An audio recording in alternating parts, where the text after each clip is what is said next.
Hi, good evening, everyone. Can you hear me? Hi, thank you for coming out this evening. Thank God the rain stopped. My name is Nancy Bridges, and I work for the Marine Biological Laboratory in Development and Communications. This is our second lecture of the 2018-2019 Falmouth Forum season. So we hope that you continue to visit with us and come to future lectures, and we're thrilled that you're all here. I just wanted to, of course, welcome you all, but just to kindly remind you to turn off your cell phones, as I tell my teenagers every single day. So just please silence your cell phones. And it gives me great pleasure to introduce one of our Friends of the MBL board members and our chair of the Falmouth Forum, Susan Morris.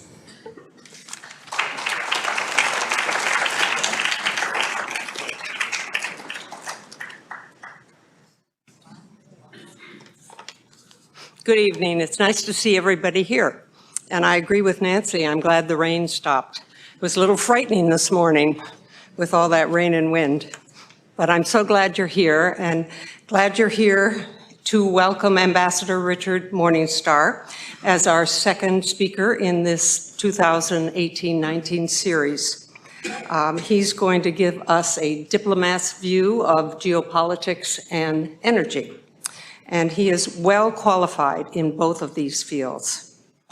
Ambassador Morningstar is the founding chairman of the Global Energy Center at the Atlantic Council, an American think tank in the field of international affairs, founded in 1961. He is based in Washington, D.C. Prior to his appointment at the Atlantic Council, from 2012 to 2014, he served as the U.S. ambassador to Azerbaijan. For 3 years before this, he was Secretary of State Hillary Clinton's special envoy for Eurasian energy.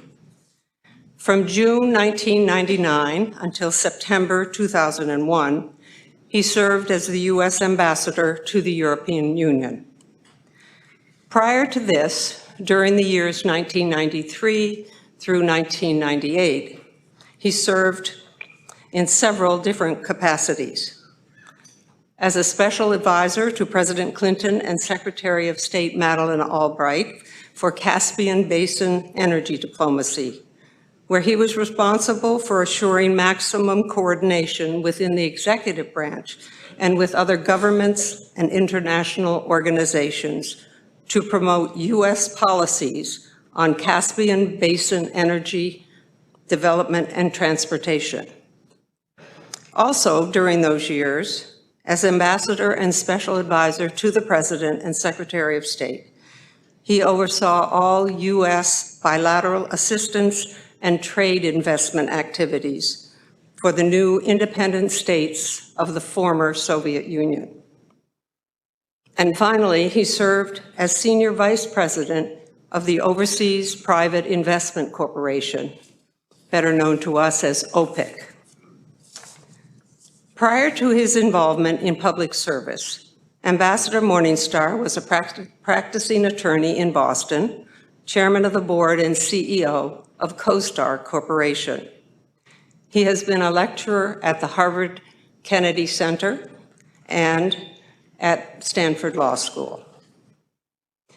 What the ambassador's CV doesn't mention, and what I will divulge to you tonight, is that he is a rabid, verging on maniacal Red Sox fan.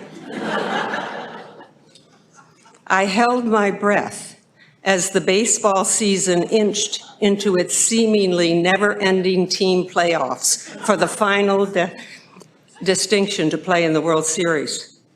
Would last week's division series run into tonight? Would the Red Sox lose to the Yankees? Either way would not have been a good omen for tonight.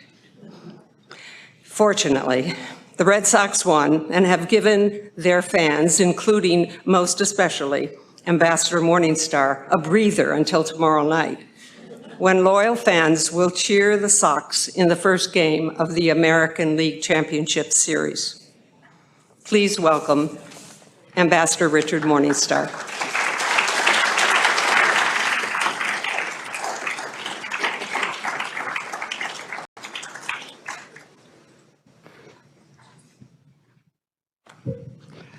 Well, thank you very much, Susan, for your kind introduction. All the things you said about me only show how old I am.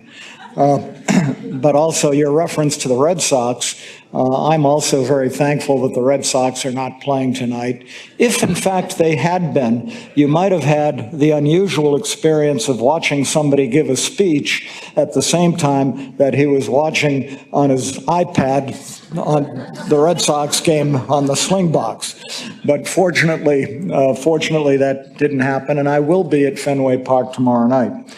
But I really want to thank, I'm very happy to be here, and really want to thank Susan, who's been a good friend, which she did not say, for 45 years, going back to when we were neighbors in Newton for many years. And I also want to thank Nancy Bridges for making all the arrangements for tonight. So tonight I like to focus on the intersection of energy and geopolitics. When one looks at energy issues, whether it be the behavior of oil markets, commercial energy projects, or new transformative technologies relating to addressing climate change, geopolitics and national security always play a role. There are obviously other issues that intersect as well: legal issues, commercial issues, economic issues, and certainly environmental issues. And any energy project, whatever the intersecting issues, have to be commercially viable. But that viability is often affected by geopolitics. While in the government and now at the Atlantic Council, I've had the privilege of dealing with a whole range of energy issues, from oil and gas markets to traditional fossil fuel projects to new technologies and the effects of climate change. So tonight I would like to give briefly several examples of the intersection of energy and geopolitics.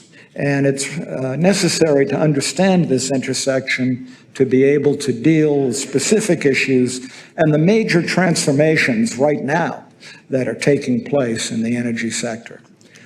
I'll only very quickly touch on oil markets, because that is where the intersection with geopolitics is the most obvious.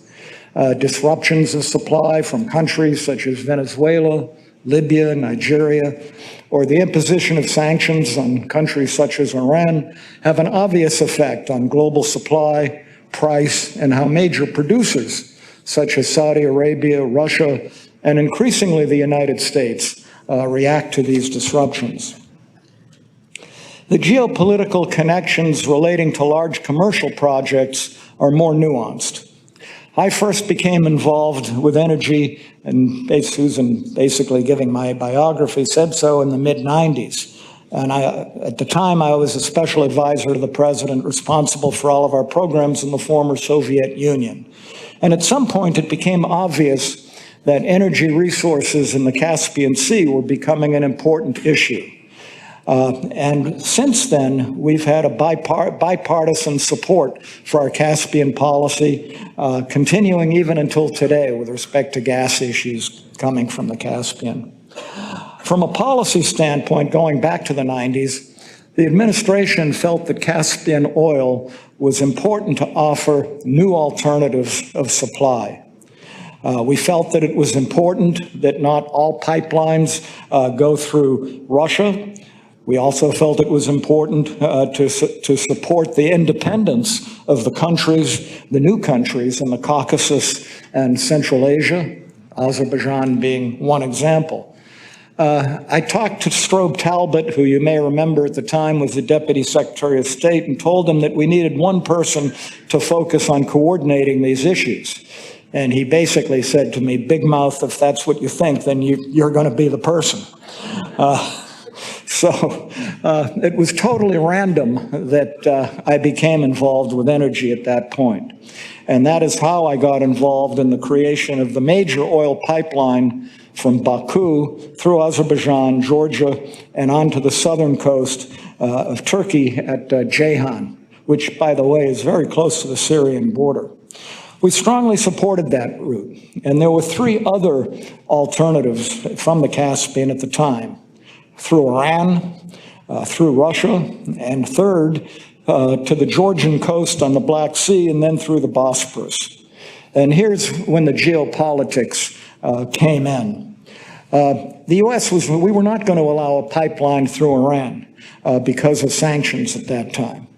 And furthermore, why would you want new oil going through Iran, subject to Iranian whims regarding the Straits of Hormuz, or could cut off that transit at any point in time? Regarding Russia, even the companies recognized that there were already enough pipelines going through Russia. And further, we were stressing the independence of these new countries. And regarding going through the Bosporus, Turkey would not let any more large tankers through. And if any of you have ever been to Istanbul and have seen how narrow the Bosporus Straits can be, you can understand how people could freak out when these big giant oil tankers were coming through. That left only the Baku-Tbilisi-Ceyhan pipeline if oil was going to come out of the Caspian. The companies argued that the cheapest route was, in fact, through Georgia and then out through the Bosporus. And I remember a meeting we had at the White House where we were explaining our position. And I think it was Exxon that kept arguing that, well, we had to let them go through the Bosporus because that was the lowest cost. And I can remember looking at the person from Exxon saying, well, that may be, but that's irrelevant. And he said, why? Why is that irrelevant? And I said, because basically said, read my lips, Turkey's not going to let it happen. And if you want to get oil out of the Caspian, it would have to be through a Baku-Tbilisi-Ceyhan pipeline. There was a lot of grumbling, but finally everyone did come to an agreement. And at the same time, as policymakers, we had to recognize that the project needed to be commercially viable. There was a lot of question and dispute as to how much this pipeline was going to cost. Turkey thought it was going to cost a lot less. So we worked with Turkey to get them to guarantee the cost of the pipeline would not exceed a certain amount. And that ensured the viability of the project. A more recent example of energy projects in geopolitics is the controversy surrounding the Nord Stream 2 pipeline, which, if you've been following the news, you might have heard about. And that's the pipeline that would carry gas from Russia under the Baltic Sea directly to Germany and into Europe. You may have heard President Trump railing about this pipeline at the time of the NATO summit and complaining about all the money that Germany pays to Russia for gas, and using that point to question why the United States should support NATO and defend Europe. Nord Stream 2 is a real issue, but not for those reasons. The real reasons for which both the Obama and most in the Trump administration have opposed Nord Stream 2 are that it would increase European dependence on Russian gas, and Russia has used their gas monopoly as a political tool, and it would deprive Ukraine of transit fees on existing routes. And our feeling, certainly my feeling, is that would send a terrible signal given Russia's actions in Crimea and eastern Ukraine. Poland and other Central and Eastern European countries have strongly opposed this pipeline. However, many in Europe have supported the pipeline, saying that it's a commercial project and that geopolitics should not be a consideration. So there you have it, commercial issue or geopolitical issue. Which should take precedence? Some in Europe have said, and I've heard this for years, why is it any of the U.S.'s business what we do in Europe? I would argue that we do have a stake in that. We can't make their decisions, but we certainly have an interest in speaking our mind.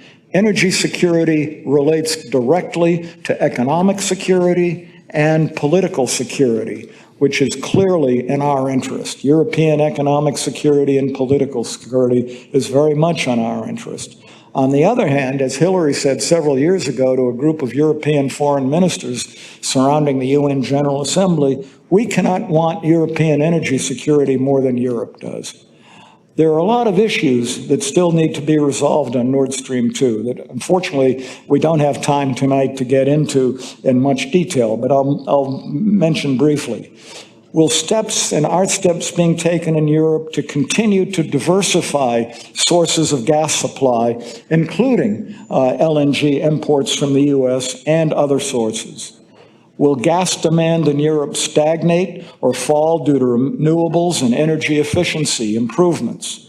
Will Europe continue to create more interconnections to further an integrated energy market to ensure that Russia cannot act monopolistically and will act transparently in a competitive market?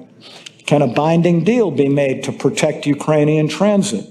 And if so, can you ever trust the Russians to keep that agreement?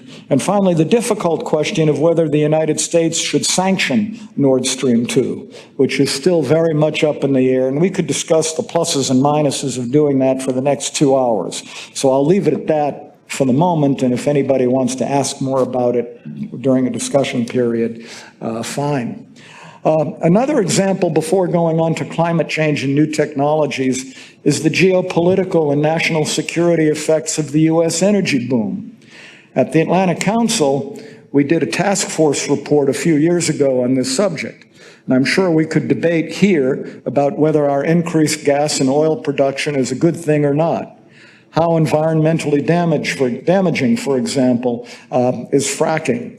And is this balanced out by our having, frankly, a much better record than Europe on reducing emissions, even with this administration, because of the conversion of coal to gas in electricity generation?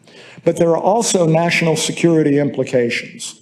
Our increased production of oil and gas is added to our national security toolbox.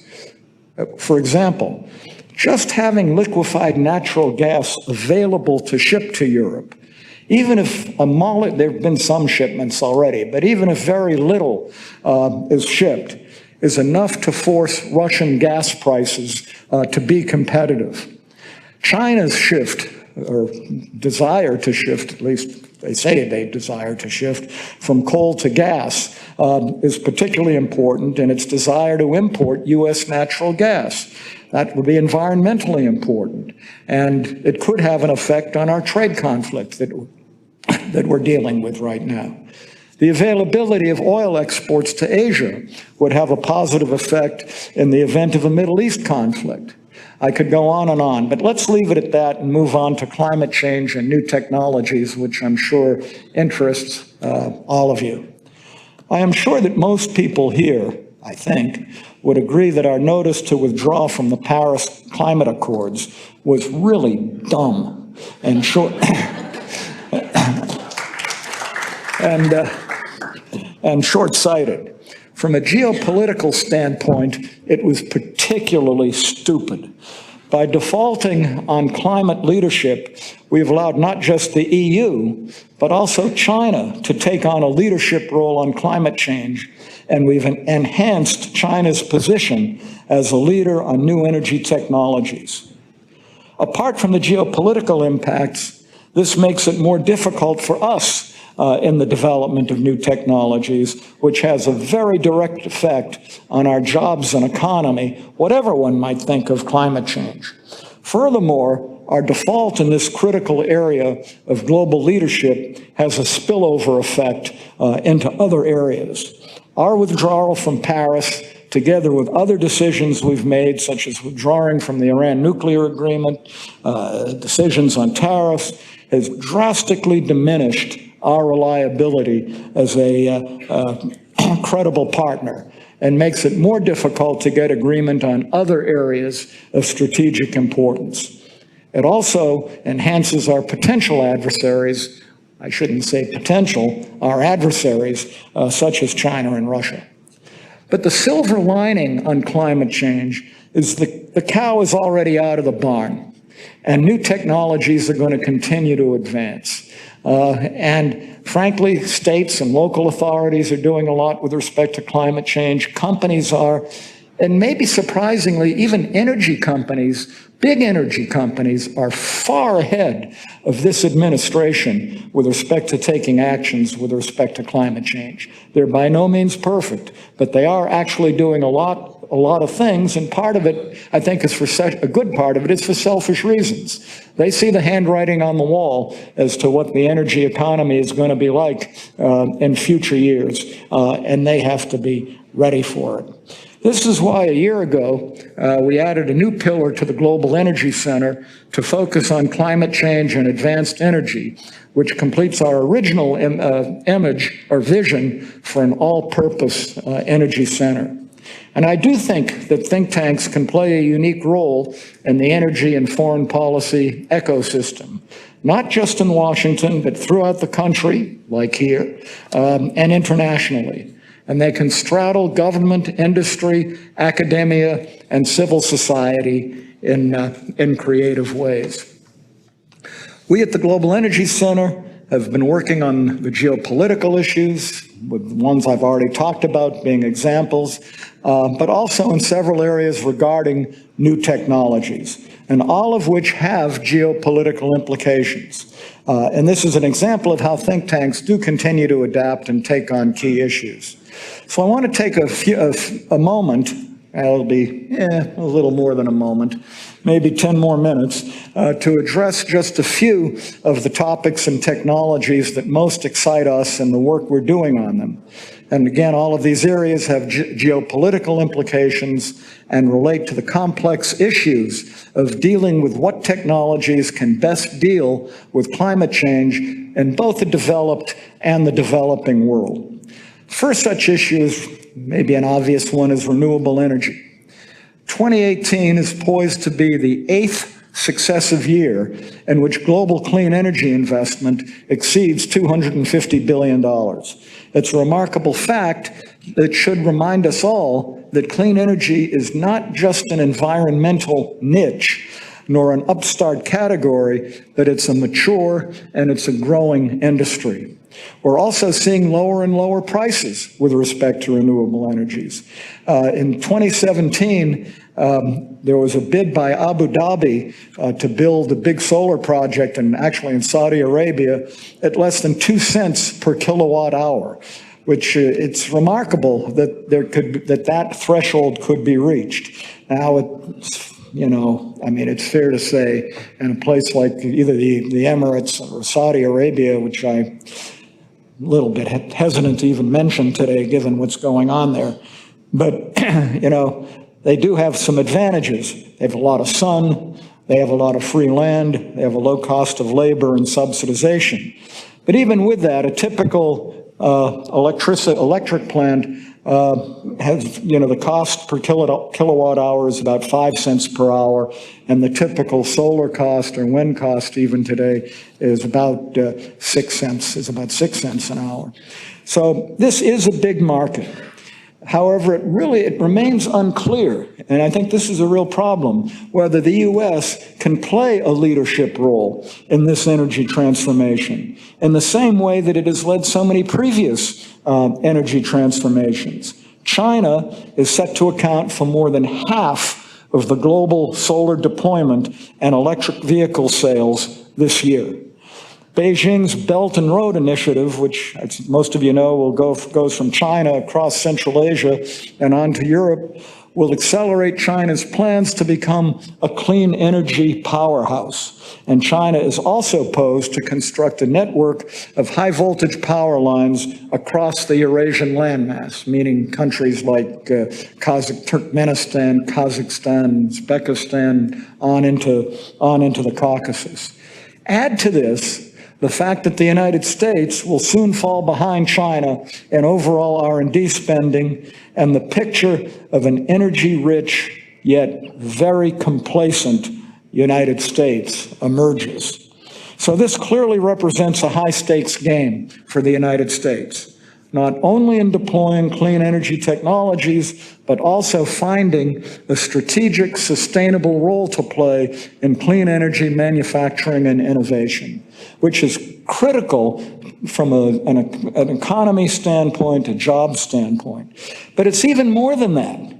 We've heard a lot in recent decades about soft power and the need for the United States to exercise its soft power to win the admiration of people around the world. Joe Nye, who many of you may know, is the original person who's written about all of this. We've not been doing a very good job in recent years of serving as a model to emulate. We have to ask whether we're losing the soft power battle to a country like China. And in fact, and I could go into this, China's not the easiest partner for countries to deal with, but we still have to come up with a real strategy to be able to compete in this new world. Another area, the rise of renewable power is paralleled by the rise of electric vehicles and perhaps one day, sooner than one day, autonomous vehicles.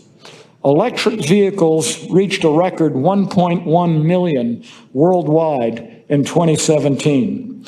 Bloomberg New Energy Finance projects that electric vehicle sales will project to 11 million in 2025 and then surge to 30 million in 2030 as they become cheaper to make than internal combustion engine cars. And I assume that's in the United States. And this is in addition to the fact that their fuel and regular maintenance costs are already far less than traditional cars. Again, China will lead this transition, as it's not only projected to account for half of the global electric vehicle market, but also to become an increasingly important manufacturer and global exporter of electric vehicles. So as electric vehicle sales begin to capture a sizable share of the global energy market, new questions are raised for energy markets. When will the world reach peak oil demand? In other words, when will the demand be the highest worldwide and then start dropping off? And again, once that peak is reached, at what rate will demand decrease? And opinions are all over the lot on these questions. And there are real questions. What will peak oil demand portend for prices and for the world's major oil producers? And what in turn will this mean geopolitically? What, for example, would reduced volumes and lower prices mean for Russia? What if Russia was forced to supply less oil and at $20 a barrel instead of, it did get as low for a while to $30 a barrel, and now it's back up to 85 or whatever now. How would it affect Russian behavior? What would large petrostates like Venezuela and Nigeria, which already face huge problems, what effect will it have on them? Middle Eastern countries, such as Saudi Arabia and the UAE and other countries, are already strategizing to diversify their economies. We'll see how successful they'll be. The Global Energy Center has started a new project called Shifting Gears to look at these very questions by convening leading energy, transport, and geopolitical experts. Another key contributor to decarbonized energy will be new transport fuels, especially for sectors such as shipping and aviation that are far harder to electrify than personal vehicles. Some of our experts recently convened a roundtable on low-carbon fuels at the September Global Climate Action Summit in San Francisco, and we're very excited to see how dynamic the market for low-carbon fuels has become. Many of the technological and financial hurdles which handicap the adoption of biofuels are in the past are certainly beginning to change. Cost-competitive biofuel distillate fuel, or biofuel distillate fuel, blend purchases, and it's a blended product, that are now being purchased by the Defense Logistics Agency, and there are growing use of renewable aviation fuels by airports in places like Oslo, Los Angeles, and San Francisco. And growing use of biofuels in the heavy transportation sector across the United States are all examples of the promise of next-generation biofuels. And this will be more than just ethanol. There are a couple of experts here who are working on biofuels, Loretta and Scott, I don't know if they're still here, who we talked to at dinner, who are working on these very issues. And we've just received a grant to produce a paper on the future of biofuels and policies needed to make them sustainable and scalable. It's an interesting area that there are interesting areas that need to be worked on, not necessarily totally technical. How do you certify these biofuels? How do you make sure through markers or in some other way that purchasers of the biofuels are getting what they expect to be purchasing? This could be a real issue. There could be many different types of biofuels, and you have to know what you're getting. We've had experience in this. We spent a lot of time and did a major report and major conferences on oil theft. And the answer on oil theft, which is a huge problem throughout many countries, is putting molecular markers into the fuel so you can trace it from production to final use. And I think the same is going to have to be done with biofuels. So it's important to have the U.S. leading on innovation in an area like this.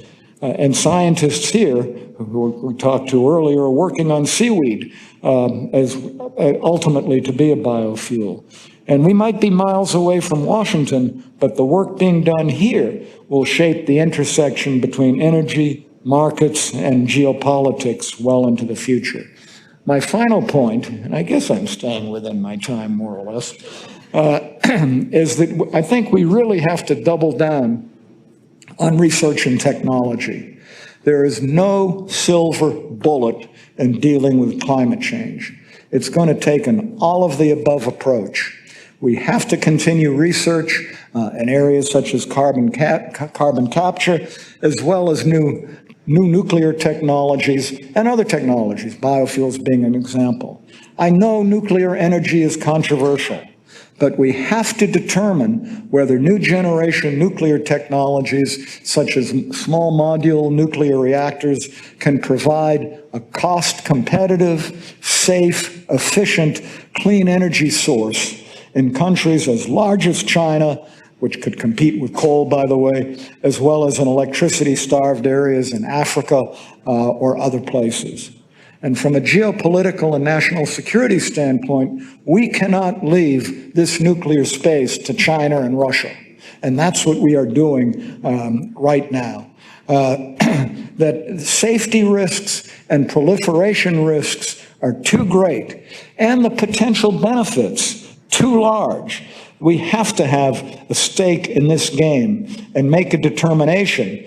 I'm not saying it will ultimately make sense, but at least we have to make that determination whether it makes sense or not. We've actually formed a high-level nuclear energy task force at the Global Energy Center to study these issues.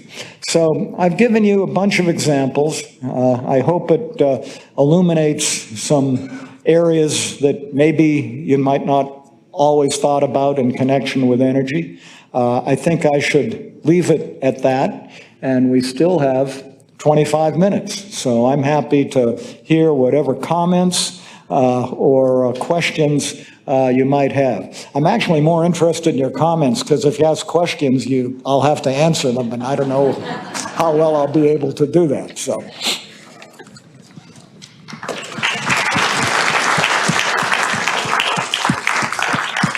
Thank you.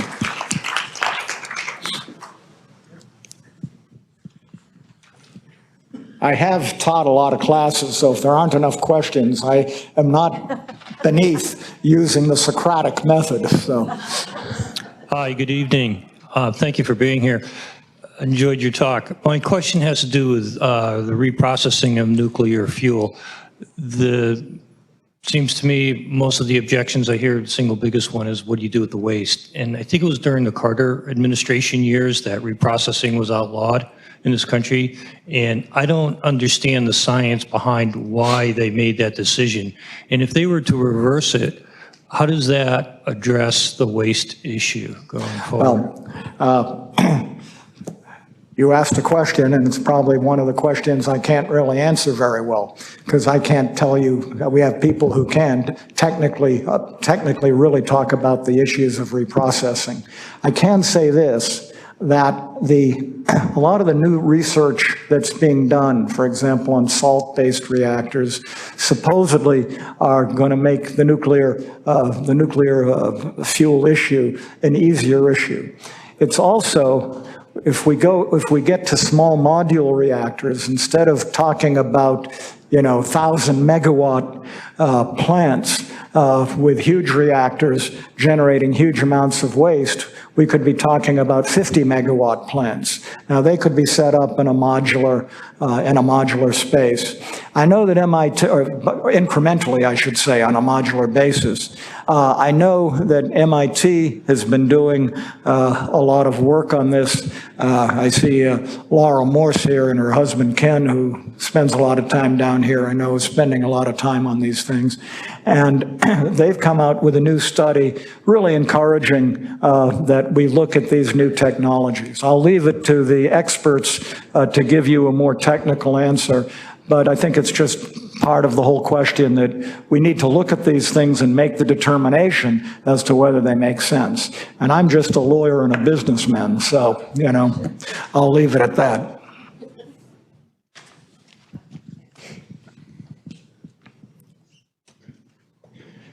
I knew it would be a problem coming to Woods Hole with all the scientists here.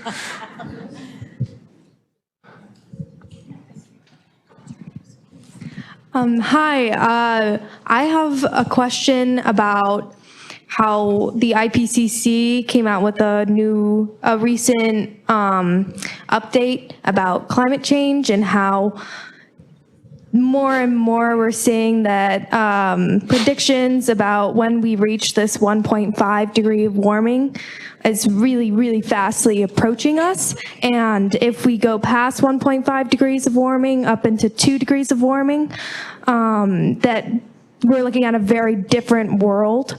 How do you think that our current geopolitical setup in the world right now is able to cap our emissions? Are we in a place where we can cap our emissions at 1.5 degrees of warming, or is that just like dreaming?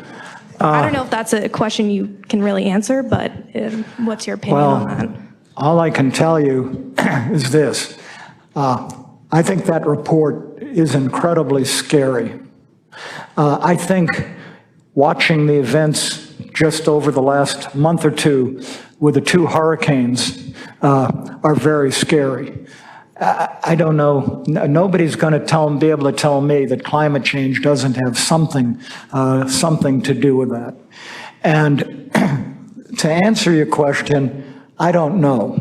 I don't know what will in fact galvanize the players to take the necessary steps to move forward. I think U.S. climate policy, hopefully that will change in 2 years, and it would just be a question of waiting out the present administration, and that they don't do too much damage in the meantime. I do think things can turn around quickly.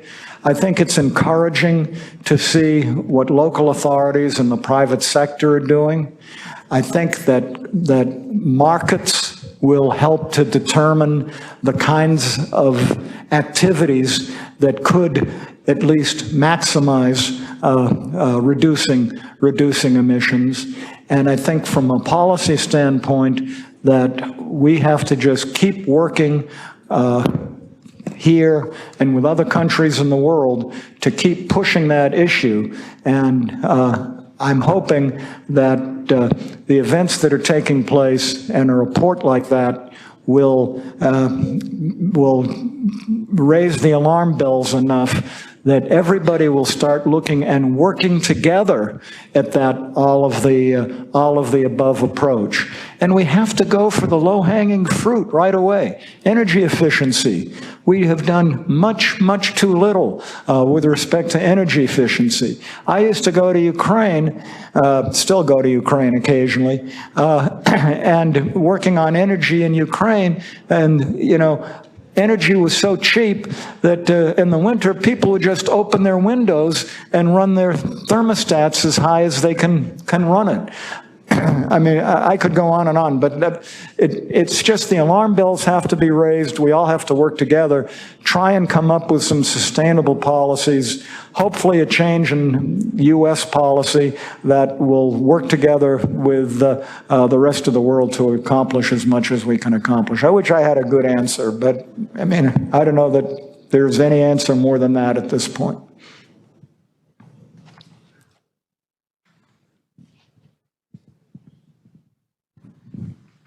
Name is Irving Wagner. You mentioned that some of the large energy companies are developing clean energy. Are they sharing their knowledge with the rest of the world community? Well, that's interesting. It's a good question. And more than they have been. 10 of the major energy companies around the world that now Chevron and Exxon has joined, but it includes, BP, Total, Shell, even Saudi Aramco have joined in a global climate initiative where they've all agreed to put $1 billion into research on new technologies. The disconnect that I found, and I find really interesting, is that there are a lot of things that companies can do and are willing to do that are easy. And what's frustrating is that they run counter to what this administration has been doing in rolling back regulations.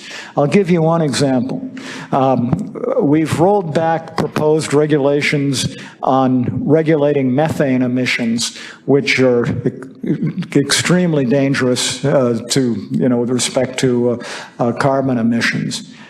I had a conversation with Bob Dudley, who was the chairman of BP, 3 or 4 years ago. And he's actually a really good guy. He came in after, what happened in the Gulf and so on, and did a pretty good job in helping to clean that up. But in any event, he said, that's easy. We can do that. It doesn't take much. And in fact, in spite of our regulations, or lack of regulations, I was at a meeting of the companies that were it was a part of surrounding the UN General Assembly a few weeks ago, and one of their projects is to do just that, where the companies will share information to once and for all reduce methane emissions. Will it happen? We'll see. Can they do more? They look at their businesses, and they're going to be looking at the bottom line. But they recognize that climate change is a real issue, and that for their own survival, they're going to have to deal with these issues. And I think that is at least some hope. You didn't mention the word coal. Excuse me? You did not mention the word coal. Why would I want to mention coal? It differs with I the think administration. you want a reaction on coal? Again, I think the administration policy with respect to coal is really dumb. I mean, I can understand from a purely political standpoint that, Trump may have won West Virginia and Ohio because of what he said about coal. Is what the administration is advocating, creating a long-time solution or long-time continuation of coal? Impossible. There's no way that coal over time, at least in this country, can be can continue to be a major player, I think, on the energy front. Gas right now is much cheaper. I think the idea of the government subsidizing coal is ridiculous. One of the problems, in fact, they announced that they wanted to subsidize coal and nuclear power, and one of the things that I was very annoyed by that, whatever you may think of nuclear power, I don't think it should be lumped in with coal, as an energy that has to be subsidized. The two industries have to come together. So I'm hopeful that again, this will be a short-term thing. Having said that, coal is still a tremendous problem in a lot of countries in the world. It's a major problem in China. renewables alone, or gas and gas alone, is not going to eliminate all of the coal consumption in China. I mean, there's a fellow you may have heard of, Joe Lasseter, who's a professor at the Harvard Business School, who's been very active on small modular reactors, and he says, he claims that's the only way ultimately to become cost competitive in a country like China to coal. It can't be done alone by other methods. Then Europe. I'll give you another example. Germany. I was in Germany 1 week after they made the decision to shut down all their nuclear plants after Fukushima. You know the reason why that decision was made? Because there was an election in they call them Länders, the states are called Länders in Germany, in Baden, in which 26% there was a 26% vote for the Green Party, which spooked out the Merkel government, and they felt that they had to take action. Now again, whatever you think about nuclear, what was the result of that? The result was that more coal is being used in Germany now than it was then. And their emissions are higher now, have not gone down, they're in effect higher.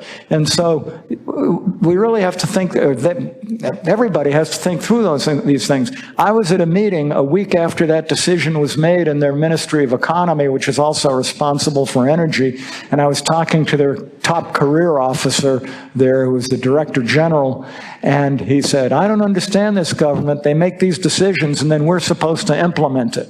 You know, what are we going to do? And they've had some real problems. Now they're doing a lot, in fairness, they're doing a lot of things as well and have done a lot with renewables and other technologies, but they're very difficult questions. Look at Poland. Most of Poland's electricity production is still coal. They need to we talk about Russia selling a lot of gas to Poland, it's still only 10% of their electricity market. And there has to be more and more gas and more conversion. A lot of people say, well, should we be focusing on gas? I think for an interim bridge period, gas is going to be critical because, again, the other technologies can't do it alone, and gas at least cuts the emissions by half or so. So anyway, that's sort of a long-winded answer, I guess. Day, I have one over here, Day. Mike. I understand that the reason that coal is being used is because they can't store the energy from the alternatives.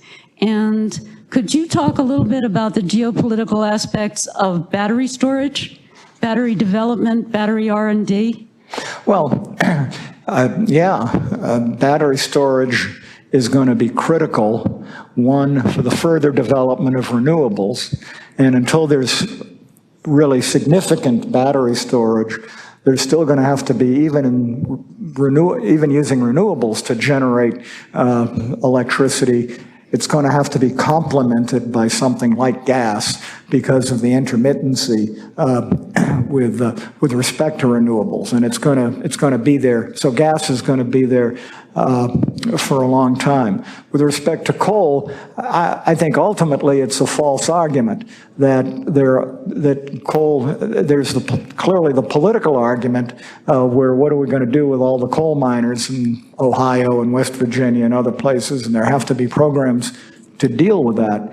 But there are enough alternatives between gas and wind and solar, I think, to make up, at least over a relatively short period of time, for coal. So I don't buy the argument that, well, they just have to stay with coal because it's cheaper. I think it's my turn.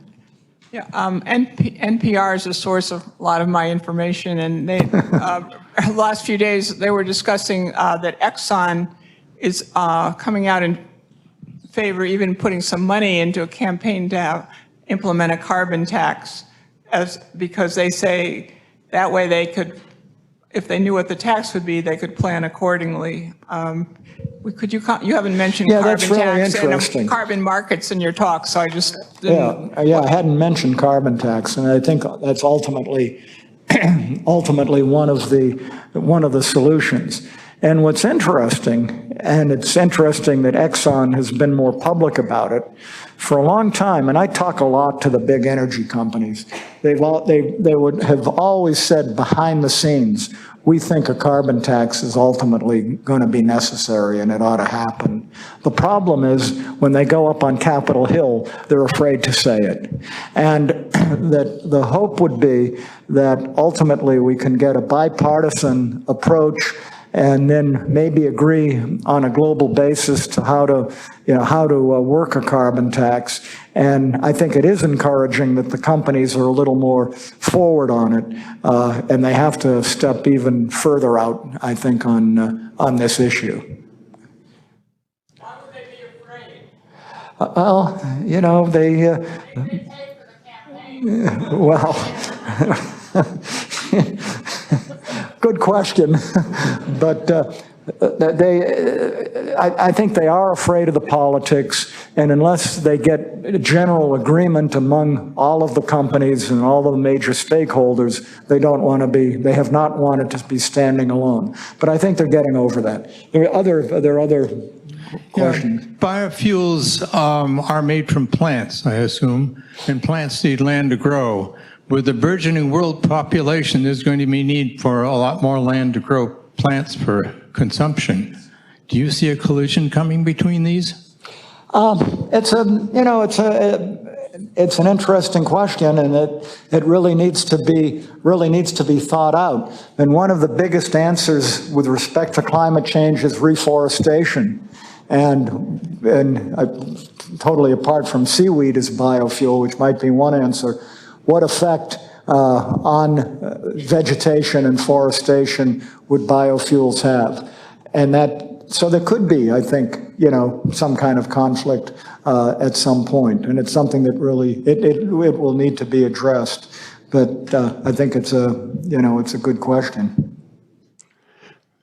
I don't know if I'm not really answering your question, but that's sort of my view of it. Did I miss your point, or was that pretty much okay? Huh? You got my point. Okay, good.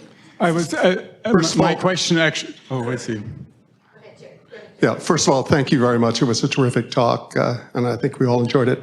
Could you flesh out the story of battery technology, rare earths, and the geopolitical situation? And I'm sorry, one of the prior questioners mentioned battery technology, right. And I inadvertently omitted it in my answer, or was very brief on it. There does seem to be a lot of progress, but there's going to have to be, and again, I'm not a technical person, but there are going to have to be major advances in order, with respect to store enough energy, with respect to renewables, to deal with the intermittency problem. There also has to be continued progress on battery technology with respect to electric vehicles. I think it's going to happen. I was out at the Tesla facility and drove one of their new model cars about a year ago, and it goes from 0 to 60 in 3 seconds, and I sort of had instant whiplash. But in order to be efficient, and they say they're going to be able to do it, they're going to have a battery that takes up, half of the car, essentially, or more. So there's a lot needs to be done. I think the geopolitics relate, and I'll get to rare earths. The geopolitics relates more to what effect battery technology will have on other new technologies, which will have an effect on geopolitics. If battery technology really increases very quickly, and electric vehicles, for example, go even faster than anticipated, and that together with other technologies, it won't just be electric vehicles, brings peak oil demand sooner rather than later. That's going to have, that would have geopolitical effects. As far as other issues, I suppose you'd have, if we don't double down on battery technology and others do it, like the Chinese, that's going to put us behind. Rare earths is an issue that most people have no clue what we're talking about, but is an extremely, extremely serious issue. And without going into specific, specific materials, they're necessary on so many things, like lithium, for example, and there are plenty of other.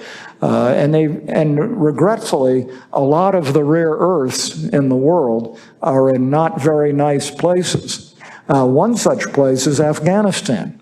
And there were, when I was in the government doing energy work, I was actually looking at some of the rare earth issues and what could be done in Afghanistan to basically have projects that develop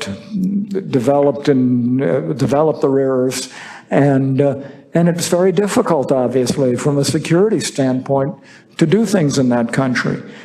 China could end up with a big hold on rare earths, and they're getting involved in countries where a lot of them may be located.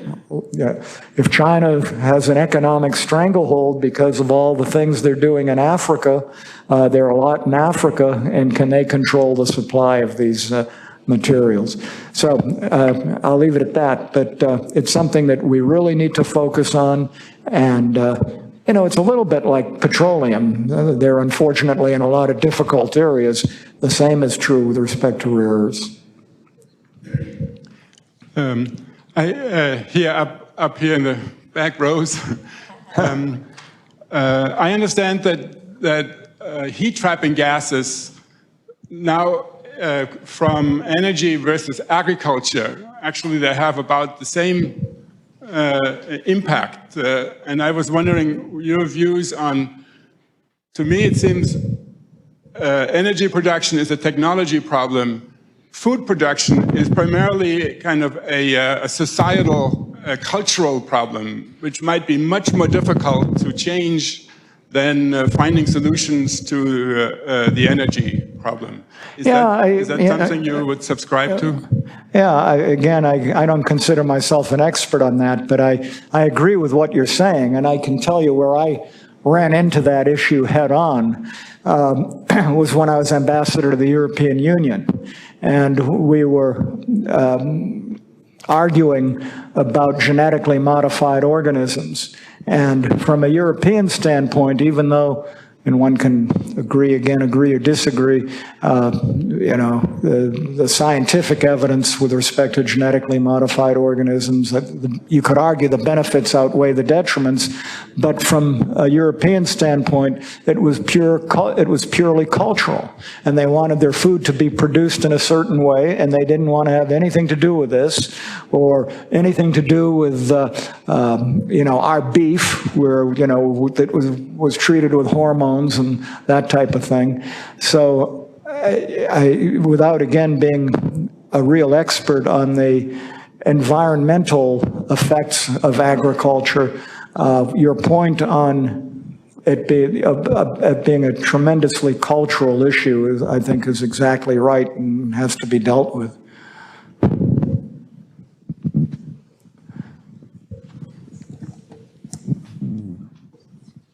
Okay. Thank you, Ambassador, for your talk. I am interested about your tenure as ambassador to Azerbaijan. What did the man or the woman in the street think about climate change? What do they think of climate change? Not much. I don't think. I mean, there are certainly educated people that are worried about it, but I don't think when I was there, I would not consider it to have been a high priority of the government. They're signed on to Paris like every other country except the United States and Nicaragua and one or two others. But I don't believe it was a major issue. My wife's in the second row. Do you remember ever hearing anybody talk about climate change in all your time there? They had a lot of other things on their mind. That's right.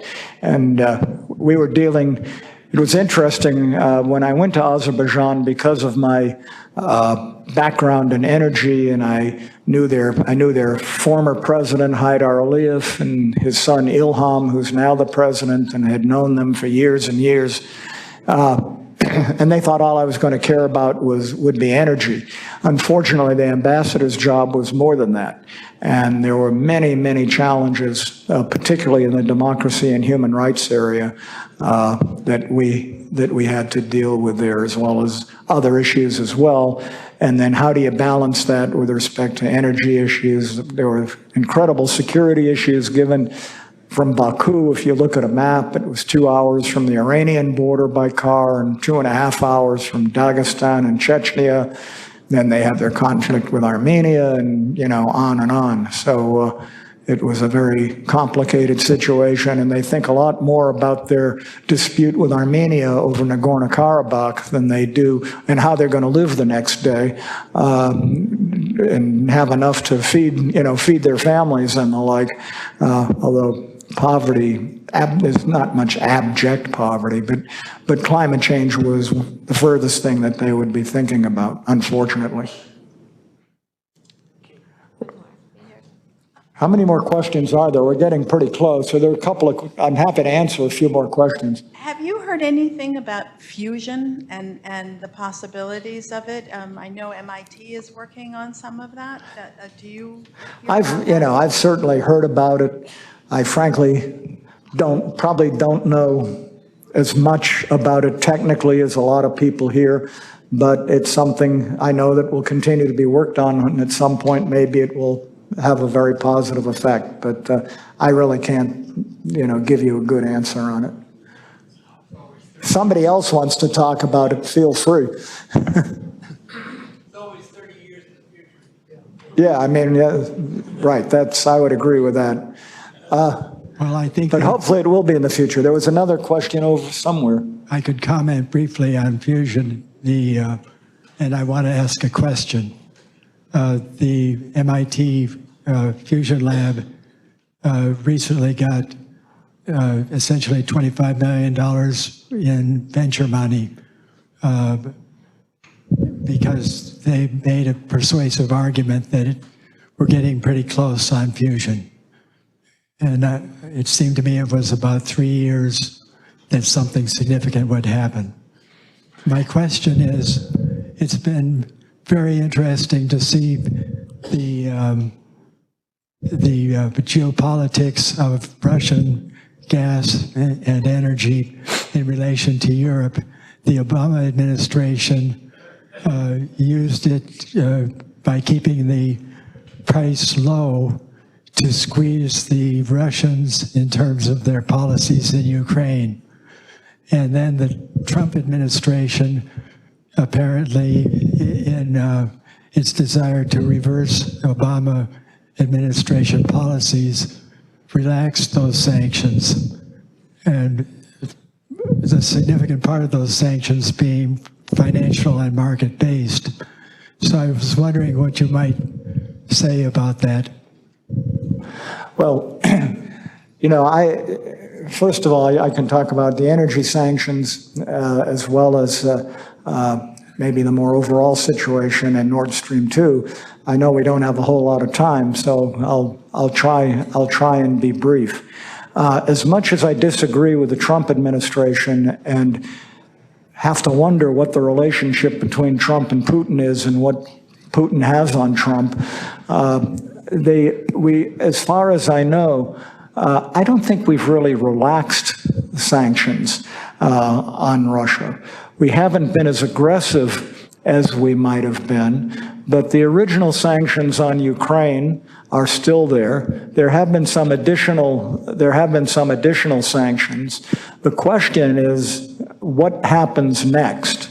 And when the Mueller investigation comes out, which hopefully it will, and won't be stopped in some way, when we see what kind of interference there may or may not be in these elections coming up from Russia, what will be added?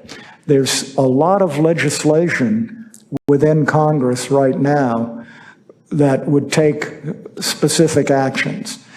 Senator Barrasso, who's a Republican, has legislation which would require the president to sanction Nord Stream 2, which I talked about earlier.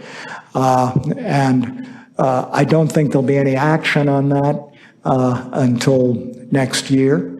There's also legislation that is sponsored by Senator Menendez, and I can't think of the Republican offhand, that sets forth really tough sanctions if it's found that there's interference in the elections, which could include any energy project, which I would have some questions about whether, for example, a project in country X that has 20% ownership by Lukoil, whether that, whether that should be sanctioned. So there are potential sanctions with respect to sovereign debt, which would really put a crimp on Russia. The problem on the present sanctions is it really hasn't hurt the Russians that much.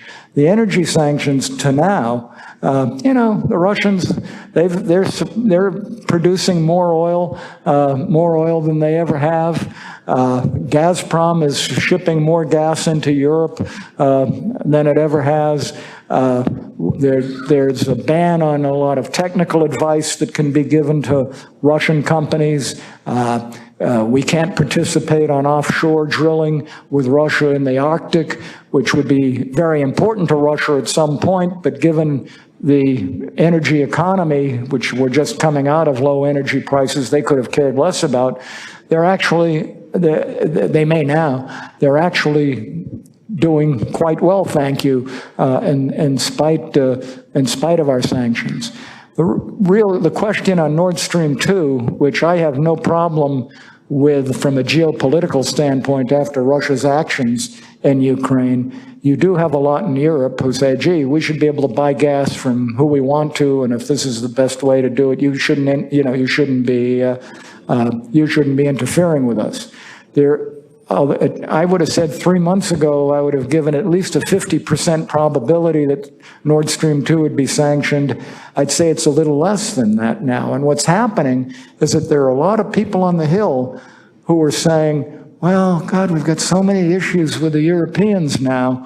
Do we want to have another issue by putting on more energy sanctions, which the Europeans would oppose? I think you can argue that both ways. I think we have so many issues with Europe right now that would be a pittance compared to the other problems we would have, at least with respect to Nord Stream 2. And second, the Nord Stream 2 issue isn't a US-European issue ultimately. It's an Eastern Europe versus Western Europe issue, and it ought to be recognized as such. So I don't know what's going to happen, but there's a lot in the works. And depending on what happens over the next several months, hold on, because I think you're going to see a lot of potential action in this area. And I don't know where Putin's going to come out. I mean, that was a slip. I don't know where Trump's going to come out. The administration has been pretty good on Nord Stream 2, even Trump, for maybe the wrong reasons. But, he could veto any new legislation. So we'll see. My turn.